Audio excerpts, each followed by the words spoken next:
আর কেন আসতে ভাই কি ঢাকা থেকে এসেছেন? জি মাত্র ঢাকা থেকে এসলাম। এই আসেন ভাইয়াকে ব্যাটটা দাও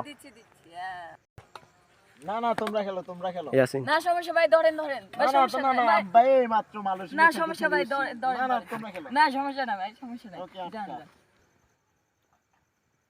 তোমাদের ব্যাটগুলো তো এত ভালো না, একটা ব্যাট কিনে নিও ঠিক আছে ভাই, তোমাদেরকে দিতেছি এই না, তোমরা উলিমিলি খেলিও ঠিক আছে। জি হ্যাঁ আসো ভাই তোমাদের এখানে সবচেয়ে ভালো খেলে কে? আলাম ভাই একের ক ওনাকে দাও তো। হ্যাঁ ভাইয়া আসেন। ভাইয়া একটা সুন্দর স্ম্যাচ দেখান তো। আচ্ছা সমস্যা নাই, মারো তোমরা এই কর্নারে মারো ভাই, একটু ব্যাক স্পেস দেখাই। সুলাগিন ঠিক আছে নি? ভাই কিভাবে হলো এটা? এটা ফিসল তো, তোমাদের মাঠগুলা এখানে একটু স্লিপ খেয়ে ফেলছে।